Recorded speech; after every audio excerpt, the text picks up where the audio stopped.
ముందుగా తండ్రి అయిన దేవుడికి మహిమను ఆరోపిస్తున్నానండి.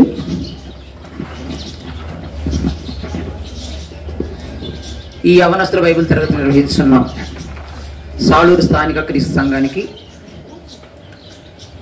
స్థానిక క్రీస్తు సంఘ సువార్థికులకు, ఇక్కడ కూడి ఉన్న సువార్థికులందరికీ హృదయపూర్వకంగా నా వందనాలు తెలియజేస్తున్నానండి. చాలా ప్రాంతాల నుంచి కూడి వచ్చిన మీ అందరికి కూడా నా వందనాలు తెలియజేస్తున్నానండి.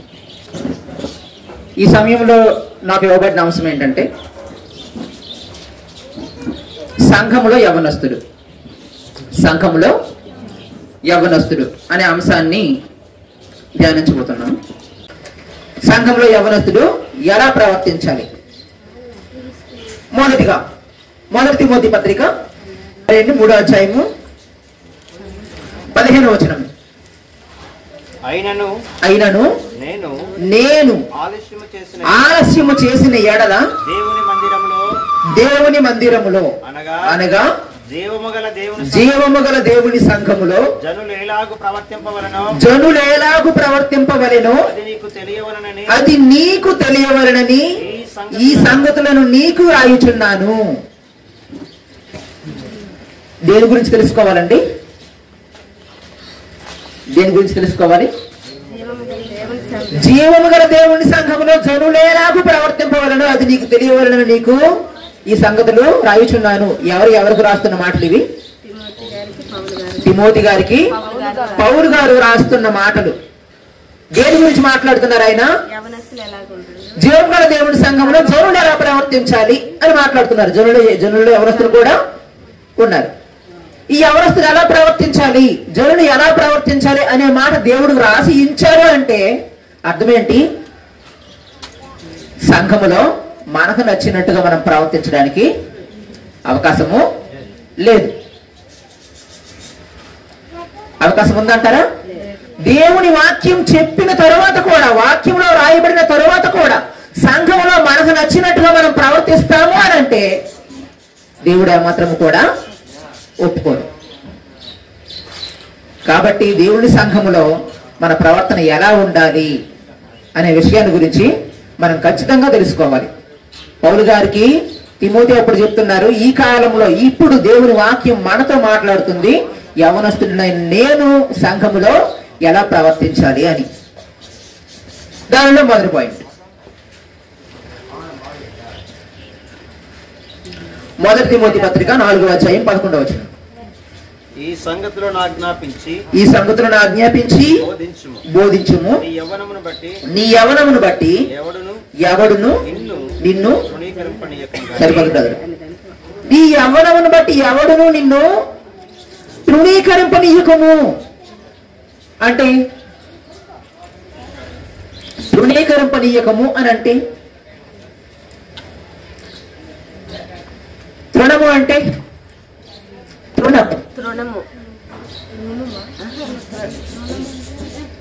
తృణము కాదు, తృణము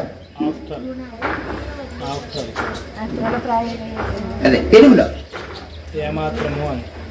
ఇంకా బాగా చెప్పాలంటే తృణము అంటే ఏంటంటే గడ్డి. ఏంటి? గడ్డి పరక. అర్థమైందండి? ఇక్కడ తృణీకరింపనీయకము అంటే ఏంటి? నిన్ను చిన్నగా చూసే పరిస్థితి, నిన్ను తక్కువగా చూసే పరిస్థితి నువ్వు తెచ్చుకోవద్దు. వీడెంత అనే పరిస్థితి తెచ్చుకోవద్దు. ఆ పరిస్థితి ఎప్పుడు వస్తుంది? యవనస్తుడికి ఎలా ఉండకూడదో అలా ఉంటే ఆ పరిస్థితి వస్తుంది. అంటే తృణీకరింపకుండా ఉండాలంటే ఎలా ఉండాలి? ఎలా ఉండాలో అలా ఉండాలి, ఎలా ఉండకూడదో అలా ఉండకూడదు. తర్వాత తీతు పత్రిక 2వ అధ్యాయం 7వ వచనం. పరపక్షమందుండు వాడు మనలను గూర్చి చెడు మాట ఏదియో చెప్పనేరక సిగ్గుపడినట్లు. పరపక్షమందుండు వాడు మనలను గూర్చి చెడు మాట ఏదియో చెప్పనేరక సిగ్గుపడినట్లు. నిజంగా ఈ లోకంలో యవనస్తుడు ఏ విధంగా ఉండాలంటే చాలా పెద్ద మాట, చాలా మంచి మాట. పరపక్షం ముందు ఉండువాడు మనల్ని గురించి చెడు మాట చెప్పడానికి సిగ్గుపడాలి, భయపడాలి, వెనక్కు జంకాలి మన గురించి చెడు మాట చెప్పడానికి. ఒక ఉదాహరణ చూద్దాం మనం. దానియేలు గ్రంథము 6వ అధ్యాయము 4వ వచనం.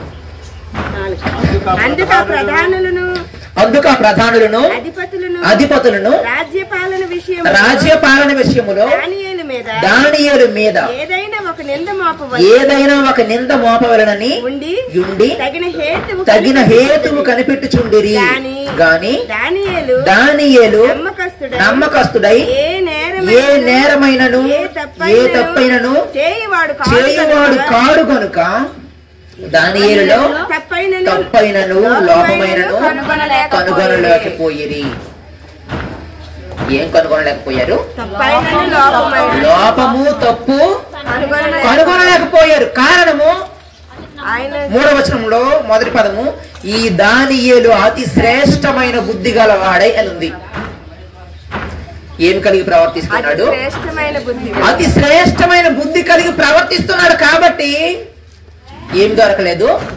తప్పైనను లోపమైనను దొరకలేదు. అంటే మనలో తప్పు లోపము ఉన్నాయి అంటే మనకేమి లేదని మాట్లాడాలి మీరు. మనలో తప్పైనను లోపమైనను ఉంది అంటే మనకేమి లేదని, బుద్ధి లేదని. ఏమి లేదని? బుద్ధి లేదని. బుద్ధి ఎలా వస్తుంది? బుద్ధి ఎలా వస్తుంది? కీర్తన గ్రంథం 119వ అధ్యాయము 119వ అధ్యాయము యవనులు దేని చెప్తామన్నారు? అది కాదు సిస్టర్. 119వ అధ్యాయము 130వ వచనం. నీ వాక్యములు వెల్లడి అగుటతోడనే వెలుగు కలుగును, అవి తెలివి లేని వారికి తెలివి కలిగించును. నీకు తెలివి రావాలంటే, నీకు బుద్ధి రావాలంటే కేవలము దేవుని వాక్యము, కేవలము దేవుని వాక్యము. దేవుని వాక్యము మీద ఆధారపడితేనే మనం బుద్ధి కలిగి మనము ప్రవర్తించగలము. మనం బుద్ధి లేని విధంగా ప్రవర్తించగలుగుతున్నాము అని అంటే కారణం ఏంటి అని అంటే దేవుని వాక్యము మీద ఆధారపడకపోవడం. ఈ లోకంలో ఉన్నవారు ఎలాగైనా నడుస్తున్నారు, కానీ క్రైస్తవంలో ఉండి కూడా మనం కూడా బుద్ధి లేని వారిగా ప్రవర్తిస్తే దేవుని నామానికి మనల్ని బట్టి అవమానం అనేది కలుగుతుంది. బుద్ధి కలిగి మనము ప్రవర్తించాలి. దానియేలులో తప్పైనను లోపమైనను కనుగొనలేకపోయేది ఎవరు? శత్రువుకు కూడా ఎంత ఎదురు చూసారా వాళ్ళు తప్పు కనుగొనడానికి. మాత్రం కూడా తప్పు కనుగొనలేకపోయారు. సంఖ్యాకాండం 16వ అధ్యాయము 2-3 వచనాలు. 1-2-3 వచనాలు.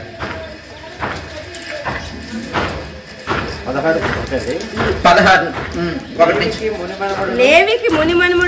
లేవికి మునిమనుమడును కహాతుకు మనుమడును కుమారుడునగు కోరహు రూబేనీయులలో ఏలీయాబు కుమారులైన దాతాను అబీరాములు పేలెతు కుమారుడైన ఓనును యోచించుకొని ఇశ్రాయేలీయులలో పేరు పొందిన సభికులను సమాజ ప్రధానులైన 250 మందితో మోషేకు ఎదురుగా లేచి మోషే అహరోనులకు విరోధముగా పోగుపడి. సరిపోద్ది సిస్టర్. దీని గురించి మనం నేర్చుకోవాల్సింది ఏంటంటే దేవుని పని చేసే వారికి వ్యతిరేకముగా గ్రూపులను తయారు చేయకూడదు. సంఘంలో యవనస్తులుగా ఏం చేయకూడదు? గ్రూపులు తయారు చేయకూడదు. దేవుని సేవకునికి, దేవుని పని చేసే వారికి వ్యతిరేకంగా గ్రూపులు తయారు చేసే పరిస్థితి సంఘంలో ఉండకూడదు. మాత్రమైన తెలివితేటలు కొంచెం ఎక్కువైతే సంఘంలో యవనస్తులు ఇలా ప్రవర్తించే వారు కూడా ఉన్నారు. ఏం చేయకూడదు? దేవుని సేవకునికి వ్యతిరేకముగా గ్రూపులు తయారు చేయకూడదు. ఏం చేశారట వీళ్ళు? మోషే అహరోనులకు విరోధముగా పోగుపడి గ్రూప్ అయ్యారట వీళ్ళు. ఆ తర్వాత వాళ్ళ పరిస్థితి ఏంటో మన తర్వాత వచనాలు చదివితే అర్థమవుతుంది. ఏమయ్యారు అని అంటే అందరూ కూడా చదివేద్దాం ఒకసారి. ఆ వచనం కూడా అయింది. భూమి తన నోరు తెరచి వారిని వారి కుటుంబములను కౌరవ సంబంధులందరినీ వారి సమస్త సంపాద్యమును మృంగివేసెను. ఎందుకు? దేవుని సేవకులకు వ్యతిరేకముగా గ్రూపులు తయారు చేశారు సంఘములో. ఆ పరిస్థితి ఉండకూడదు. మరో విషయం చూద్దాం. సంఖ్యాకాండం 16:3 దానిలోనే మోషే ఆ మాట విని మోషే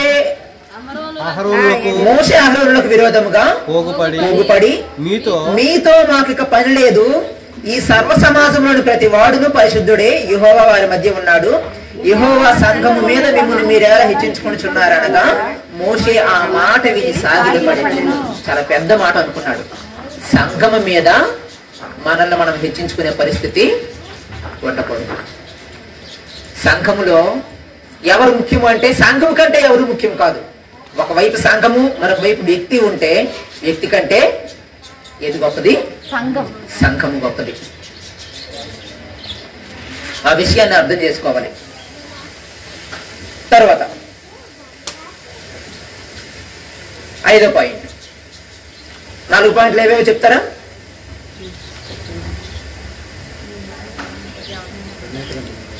యవనమును బట్టి ఎవడు నన్ను తృణీకరింపనివ్వకూడదు, పరపక్షమందు ఉండేవాడు వేలెత్తి చూపెట్టు. లోపమైనను నీలో కనుగొనకూడదు, నాలో కనుగొనకూడదు అని చెప్పుకుంటే మనం వ్యక్తిగతంగా అనుభవించుకున్నట్టు ఉంటది. అలా చెప్పండి. దేవుని వాక్యము చేత మనకు బుద్ధి కలుగుతుంది, బుద్ధిని కలిగి ఉండాలి.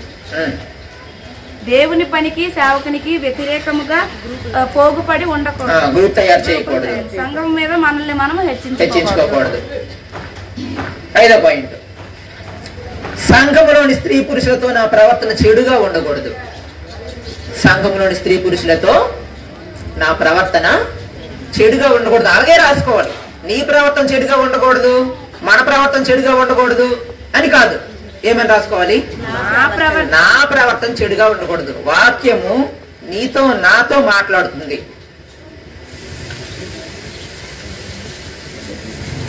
మొదటి సమూయేలు గ్రంథము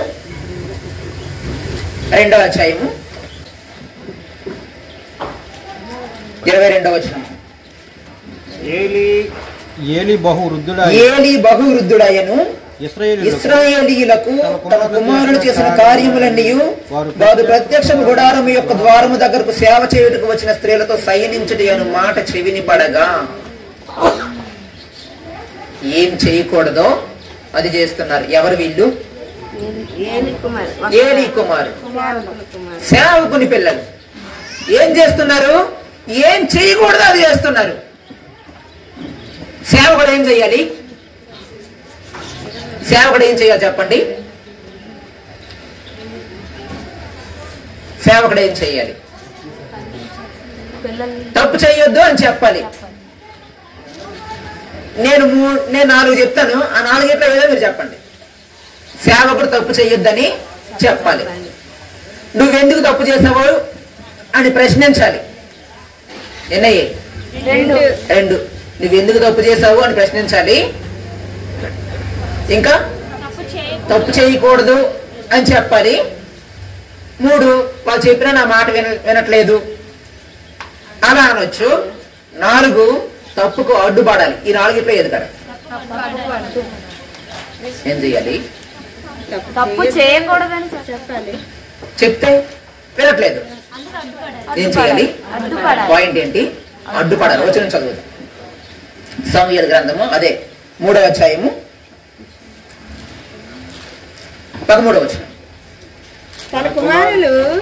తన కుమారుడు తమ్మును తాము శాపగ్రస్తులుగా చేసుకొనుచున్నారని తానెరిగియు వారిని అడ్డగించలేదు. అడ్డుపడాలి. చెప్పినా వినట్లేదు, నేను వాళ్ళకి చెప్పి చూశాను, వారు వినకపోతే నేనేం చెయ్యాలి అనే మాటలు సేవకుడు మాట్లాడకూడదు. ఏ తల్లిదండ్రి కూడా మాట మాట్లాడకూడదు. ఏం చెయ్యాలి?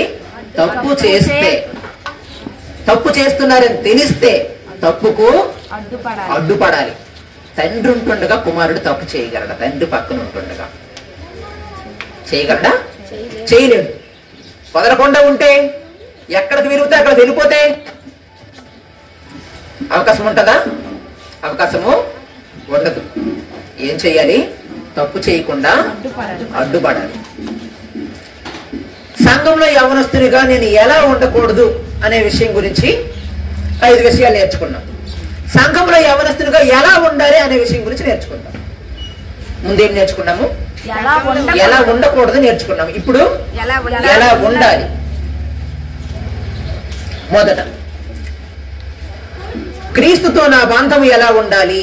ఎందుకు? సంఘానికి ప్రధానం ఎవరు? క్రీస్తు వారు. సంఘాన్ని కట్టింది ఆయనే, సంఘాన్ని స్థాపించింది ఆయనే, సంఘానికి పరిపాలకుడు ఆయనే. క్రీస్తుతో నా బంధం ఎలా ఉండాలి? యోహాను సువార్త 15వ అధ్యాయము 14వ వచనం. నేను మీకు ఆజ్ఞాపించు వాటిని చేసిన ఎడల మీరు నా స్నేహితులయ్యుందురు. సంఘములో ఉన్న నాకు, సంఘములో క్రైస్తవ సంఘములో యవనస్తుడైన నాకు ఫస్ట్ ఫ్రెండ్ ఎవరు అవ్వాలి? క్రీస్తు అవ్వాలి. నీ ఫ్రెండ్ ఎవరు అని అడిగితే ఎవరి పేరు చెప్తాం మనము? ఖచ్చితంగా మన క్లాస్మేట్స్ పేర్లు. అవును కదా? వాళ్ళు ఎలాగైనా ఉండొచ్చు. కానీ ఫ్రెండ్కి ఒక మంచి మాట ఉంది బైబిల్లో, మీకు చాలాసార్లు వినే ఉంటారు. నిజమైన స్నేహితుడు విడువక ప్రేమించు. విడువక ప్రేమించే స్నేహితుడు ఎవరు ఉంటారు? క్రీస్తు తప్పించి ఎవరు? అవునా కాదా? క్రీస్తుని స్నేహితుడిగా మనం ఎన్నుకోగలమా? మనము క్రీస్తుని స్నేహితుడిగా మనం ఎన్నుకుంటే ఆయనకు నచ్చనిది మనం చెయ్యం. ఆయనకు నచ్చనిది మనం చెయ్యం. మన ఫ్రెండ్కి నచ్చనిది మనం చేస్తామా? చెయ్యము. ఎందుకు? ఫ్రెండ్ బాధపడతాడు. ఫ్రెండ్ బాధపడకూడదు. అవునా కదా? దేవుడు బాధపడచ్చు అనుకుంటాం. మన జీవితంలో దేవుడు బాధపడినా పర్వాలేదు, కానీ ఫ్రెండ్ మాత్రం బాధపడకూడదు. విసిగిస్తే సినిమాకి వెళ్ళిపోవచ్చు. విసిగిస్తే తాగడానికి వెళ్ళిపోవచ్చు. విసిగిస్తే ఆరాధన రోజు క్రికెట్ కూడా వెళ్ళిపోవచ్చు. ఎవరు చెప్పారని? ఫ్రెండ్ చెప్పాడని. మరి కొన్ని వచనాలు చదువుదాం. హోషేయ గ్రంథం 11వ అధ్యాయము 4వ వచనం.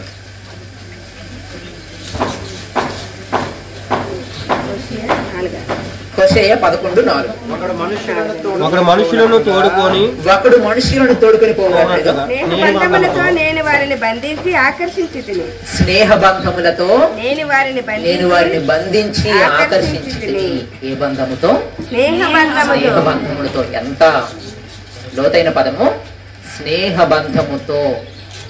దేవునికి నీకు మధ్యన ఉన్న బంధము ఎలాంటిదై ఉండాలి? స్నేహ బంధము.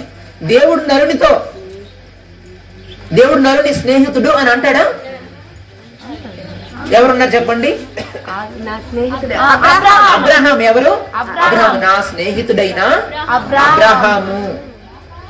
మనకు ఆదికాండంలో ఉంటది. అబ్రహాంకు చెప్పకుండా దాచేదనా? దేని గురించి? లోతు విషయంలో అబ్రహాంకు చెప్పకుండా దాచేదనా? మనం ఎవరి గురించి మాట్లాడుకుంటాం? అలా నా ఫ్రెండ్కి చెప్పకుండా నేను ఉంటానా అని అనుకుంటాం. అవునా కదా? ఎవరి విషయం? ఫ్రెండ్ విషయంలో అలా మాట్లాడతాం. దేవుడు అబ్రహాం గురించి మాట్లాడుతున్నమాట. నా స్నేహితుడైన ఆయనకు అనుకూలంగా మనం నడిస్తే ఎలా చూస్తారంట? స్నేహితుని లాగా చూస్తాడు. అవునా కదా? ఆయన మనకు స్నేహితుడు అయితే మనకు ప్రాబ్లం వస్తే ఫ్రెండ్ వస్తాడు. ఎవరు? ఫ్రెండ్ వస్తాడు. మరో పాయింట్స్ వద్దాం. సంఘంలో ఎలా ఉండాలి అనే దానితో, సభ్యులతో ఎలా ఉండాలి, సంఘ సభ్యులతో ఎలా ఉండాలి. మొదట క్రీస్తుతో మాట్లాడుకున్నాము. ఇప్పుడు సంఘ సభ్యులతో ఎలా ఉండాలి. సంఘ సభ్యుల్లో సంఘంలో ఎవరెవరు ఉంటారు? సంఘ పెద్దలు, సంఘ సువార్థికులు, విశ్వాసులు. పెద్దలు, సువార్థికులు, విశ్వాసులు. చదువుదాం. 1 తిమోతి పత్రిక 5వ అధ్యాయము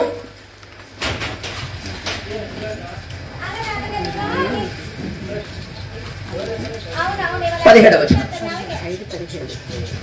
బాగుగా పాలన చేయు పెద్దలను బాగుగా పాలన చేయు పెద్దలను విశేషముగా వాక్యమందును ఉపదేశమందును ప్రయాసపడు వారిని రెట్టింపు సన్మానమునకు పాత్రులనుగా ఎంచవలెను.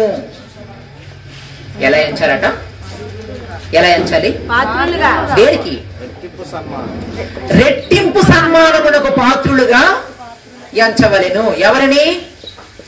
బాగుగా పాలన చేయు పెద్దలను విశేషముగా వాక్యమందును ఉపదేశమందును ప్రయాసపడు వారిని రెట్టింపు సన్మానమునకు పాత్రులుగా ఎంచవలెను. ఎంచుతున్నామా మనం? రెట్టింపు సన్మానం అంటే ఏంటి? రెట్టింపు అంటే మనం ఇవ్వాల్సిన దానికంటే ఎక్కువ. నేను ఒక ప్రశ్న వేస్తాను, చెప్పండి. ఇక్కడ పాస్టర్ గారు ఉన్నారు, మీరు ఎప్పుడైనా సన్మానం చేశారా? సన్మానం చేయలేదు, ఒకసారి కూడా చేయలేదా? ఒకవేళ చేస్తే సన్మానం చేయగలము, రెట్టింపు సన్మానం ఎలా చేస్తాం చెప్పాలి మీరు.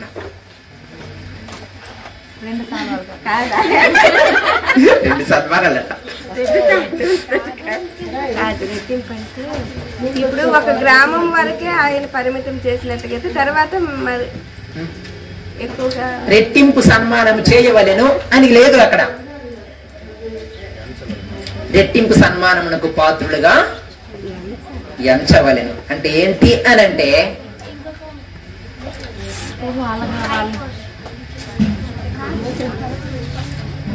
సన్మానించుడు అని ఎవరి విషయంలో ఉంది? తల్లిదండ్రులు. అంటే అంతకంటే ఎక్కువగా చూడాలి. అది ఏంటి? అంతకంటే ఎక్కువగా, అంతకంటే ఎక్కువగా చూడగలమా మనం? అలా చూస్తే మన తల్లిదండ్రులు యాక్సెప్ట్ చేస్తారా? నిజంగా వాక్యం తెలిసినోడైతే యాక్సెప్ట్ చేస్తారు. వాక్యం తెలిసినోడైతే యాక్సెప్ట్ చేస్తారు. కాబట్టి తల్లిదండ్రులు కూడా ఖచ్చితంగా వాక్యం తెలుసుకొని ఉండాలి. వాక్యం తెలిస్తే, వాక్యములో బిడ్డ ప్రవర్తిస్తుంటే చూసి ఆనందిస్తాడు. అవునా కాదా? వాక్యం తెలిసినోడైతే. లేకపోతే నాకంటే నీకు పాస్టర్ ఎక్కువైపోయాడా, అలాంటి మాట్లాడబడతాయి. రెట్టింపు సన్మానమునకు పాత్రులుగా ఎంచాలి. ఎంచుతున్నామా మనం? అంత విలువ ఇస్తామా మనం? అంత విలువ ఇవ్వం. విశ్వాసంతో ఎలా ఉండాలి? విశ్వాసంతో ఎలా ఉండాలి? 1 తిమోతి 5:2. అన్నదమ్ములని, యవనులను, తల్లులని, వృద్ధ స్త్రీలను, అక్క చెల్లెండ్రని పూర్ణ పవిత్రతతో యవన స్త్రీలను హెచ్చరించుము. ఎలా అంట? అన్నదమ్ములని యవనులను, తల్లులని వృద్ధ స్త్రీలను, అక్క చెల్లెండ్రని పూర్ణ పవిత్రతతో యవన స్త్రీలను హెచ్చరించుము. పూర్ణ పవిత్రతతో. పూర్ణ పవిత్రతతో అంటే ఎంత పర్సెంట్? 100%. 100%.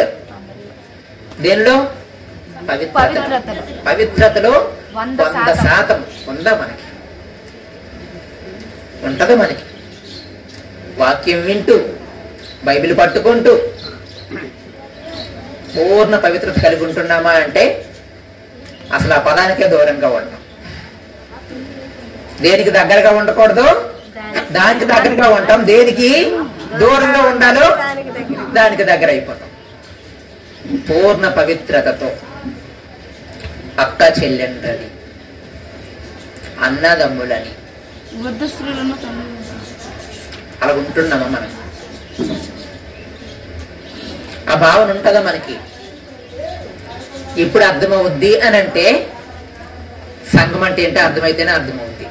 సంఘం యొక్క విలువ అర్థమైతేనే అర్థమవుద్ది. సంఘం యొక్క శ్రేష్టత అర్థమైతేనే అర్థమవుద్ది సంఘంలో ఎలా ఉండాలి అనేది. మరొక వచనం చూద్దాం.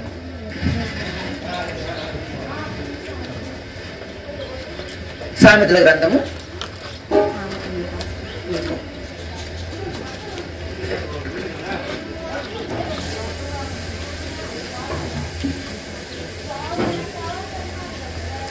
7వ అధ్యాయము 4వ వచనం. జ్ఞానముతో నీవు నాకు అక్కవనియు, తెలివితో నీవు నాకు చెలికత్తెవనియు చెప్పుము. అక్క అక్క అనే భావము, చెల్లి అనే భావం లేకపోతే ఏమేమి లేవని, పూర్ణ పవిత్రత, జ్ఞానం లేదని తెలివి లేదని, జ్ఞానం లేదని తెలివి లేదని. వేరే భావాలు మనకు ఉన్నాయి అంటే మనకు బుద్ధి లేదని అర్థం, మనకు జ్ఞానం లేదని అర్థం. మరో పాయింట్ చూద్దాం. సంఘములో యవనస్తులుగా నా ప్రవర్తన ఎలా ఉండాలి అనే దానికి 2 విషయాలు చెప్పుకున్నాం. ఏంటంటే చెప్తారా? సంఘ సభ్యులతో ఎలా ఉండాలి, విశ్వాసులను ఎలా చూడాలి, సంఘంలో ఎలా ప్రవర్తించాలి, క్రీస్తుకు ఫస్ట్ ఏంటి? క్రీస్తుతో నా సంబంధము, నా బంధం ఎలా నా బంధం ఎలా ఉండాలి, తర్వాత సభ్యులతో నేను ఎలా ఉండాలి అనే దాని గురించి మాట్లాడుకున్నాం. తర్వాత వ్యక్తిగతంగా ఎలా ఉండాలి, వ్యక్తిగతంగా మనము ఎలా ఉండాలి. 1 యోహాను 2:14. చిన్న పిల్లలారా, మీరు తండ్రిని ఎరిగి ఉన్నారు గనుక మీకు వ్రాయిస్తున్నాను. తండ్రులారా, మీరు ఆది నుండి ఉన్నవాణిని ఎరిగి ఉన్నారు కనుక మీకు వ్రాయిచున్నాను. యవనస్తులారా, మీరు బలవంతులు, దేవుని వాక్యము మీ యందు నిలుచుచున్నది, మీరు దుష్టును జయించి ఉన్నారు కనుక మీకు వ్రాయిచున్నాను. యవనస్తులు బలవంతులై ఉండాలి. దేనిలో? బాగా ప్రతిరోజు ఉదయం జిమ్కి వెళ్ళి అలాగా. ఇక్కడ అలా అని లేదు. ఏమనుంది? మీరు బలవంతులు. ఎందుకు బలవంతులు? దేవుని వాక్యము మీ యందు నిలుచుచున్నది. దేవుని వాక్యము మీ యందు నిలుచుచున్నది. నిజంగా దేవుని వాక్యం నిలుస్తుందా మనలో? దేవుని వాక్యము నిలిస్తే ఏమవుద్ది? దేవుని వాక్యం నిలిస్తే ఏమవుద్ది?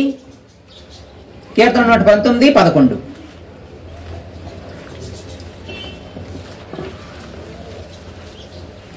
కీర్తన 119:11.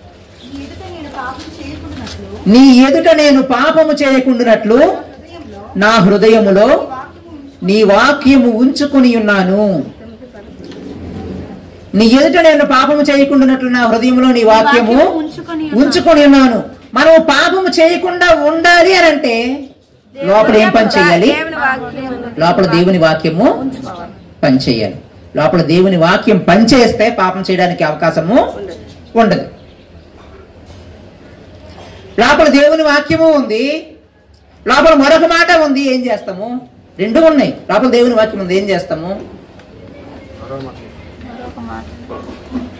ఒక ఉదాహరణ చెప్తాను. సాతాను అవ్వ దగ్గరికి వచ్చాడు. ఇది నిజమా? ఈ తోట చెట్లలో దేని ఫలములనైనా మీరు తినకూడదని దేవుడు చెప్పానా అని అడిగితే ఏం చెప్పింది? నేను మర్చిపోయాను అని చెప్పింది. అలా చెప్పిందా? లేదు, అలా చెప్పలేదు. ఏమని చెప్పింది?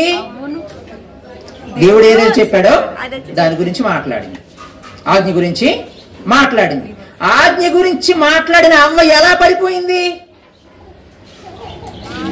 ఉంది కదా లోపల. మరో మాట లోపలికి వెళ్ళింది. మరో మాట లోపలికి మనం అవకాశం ఇస్తే ఏమవుతాము? పడిపోతాం. లోపల ఏముండాలి? కేవలము దేవుని మాట మాత్రమే ఉండే విధముగా మనము జాగ్రత్త పడాలి. కీర్తన 119:9 అదే మాట.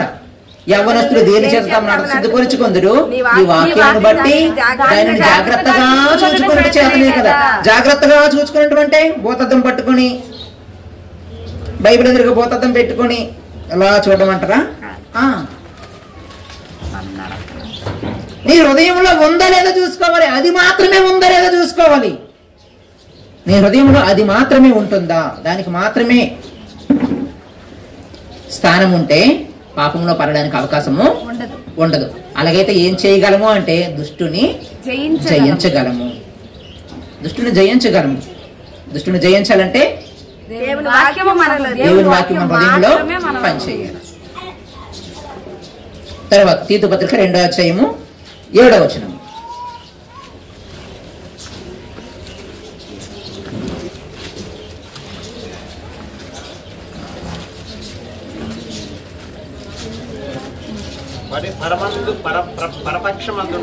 పరపక్షమందుండువాడు మనలను గూర్చి చెడు మాట ఏదియు చెప్పనేరక సిగ్గుపడినట్లు అన్నిటి యందు నిన్ను నీవే సత్కార్యముల విషయమై మాదిరిగా కనపరుచుకొనుము. ఏమేమి ఉండాలి? సత్కార్యముల విషయమై మాదిరిగా ఉండాలి. ఇంకా స్వస్థ బుద్ధి కలిగి ఉండాలి. ఆ పదం కనిపిస్తుంది అక్కడ ఉంది 6లో. స్వస్థ బుద్ధి గలవారై ఉండవాలని యవన పురుషులను హెచ్చరించుము. స్వస్థ బుద్ధి అంటే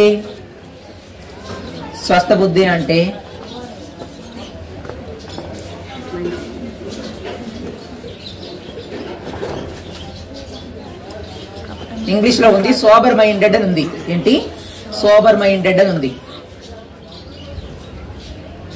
అంటే మన బుద్ధి ఎలా ఉండాలంటే హుందాగా ఉండాలి. మన బుద్ధిలో కూడా ఏం కనిపించాలి? హుందాతనం కనిపించాలి.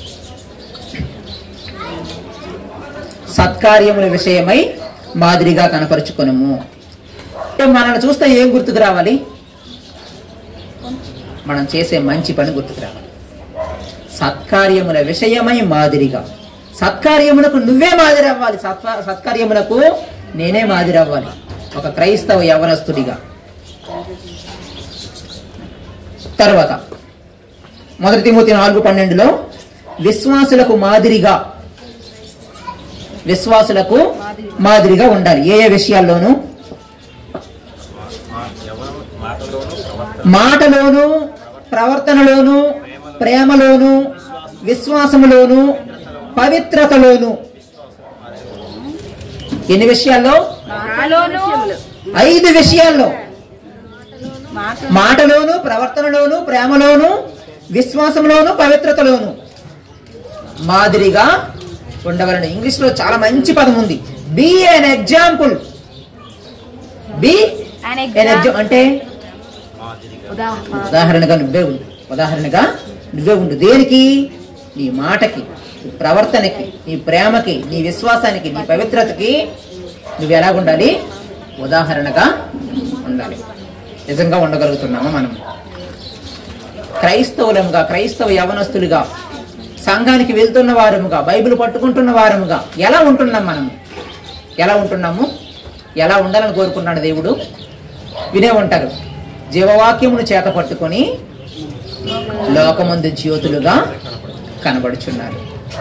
జీవవాక్యమును చేత పట్టుకొని లోకమందు జ్యోతులుగా కనబడుచున్నారు. జ్యోతులు ఇంగ్లీష్ లో స్టార్స్. ఎవరు స్టార్లు అంట? మనం స్టార్లు. అవునా కాదా? మనం స్టార్లు మరి మనకు తెలిసి మనకు ఒక మెగా స్టారు, మనకు ఒక పవర్ స్టారు, మనకు ఒక రెబల్ స్టార్, మనకు ఒక సూపర్ స్టారు. మనం స్టార్ అని మనకు అర్థం కాలే. ఇంకా బాగా చెప్పాలంటే మనం స్టార్గా ఉండలే. స్టార్గా మనము ఉండలే. జీవవాక్యమును చేతిలో పట్టుకొని కాదు, చేత పట్టుకుని నీ చేతలలో వాక్యం కనిపించాలి. దేవుడు కోరుకుంటున్నది అది. ఏంటి? చేతలలో వాక్యము కనిపించాలి. ఆ విధంగా మనం ఉండాలని దేవుడు కోరుతున్నాడు. ఏమేమి నేర్చుకున్నాం చెప్తారా?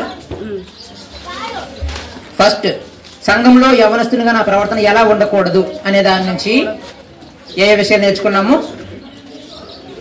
నన్ను తృణీకరించే పరిస్థితి ఉండకూడదు, పరపక్ష ముందు వాడు వెలుగు చూపించే పరిస్థితి ఉండకూడదు, దేవుని వాక్యం చేత బుద్ధి కలిగి ఉండాలి.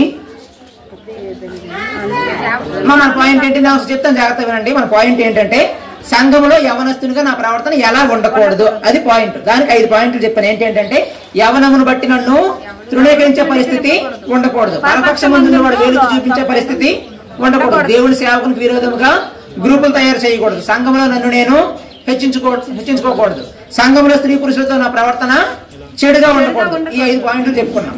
సంఘంలో నా ప్రవర్తన ఎలా ఉండాలి అనే దాని గురించి, క్రీస్తుతో నా బంధం ఎలా ఉండాలి అనేది ఒకటి, సభ్యులతో నా బంధం ఎలా ఉండాలి అనేది ఒకటి, వ్యక్తిగతంగా నేను ఎలా ఉండాలి అనేది ఒకటి. ఈ విషయాలు నేర్చుకున్నాము. కేవలము మనం వినేవారముగా మాత్రమే ఉంటే మనల్ని మనమే మోసపుచ్చుకునే వారము అవుతాం. మనం దేనినైతే విని ఉన్నామో దాని ప్రకారం మనం జీవించాలని నా మనసారా కోరుకుంటూ నా మాటలు ముగిస్తున్నాను. అందరికీ వందనాలు.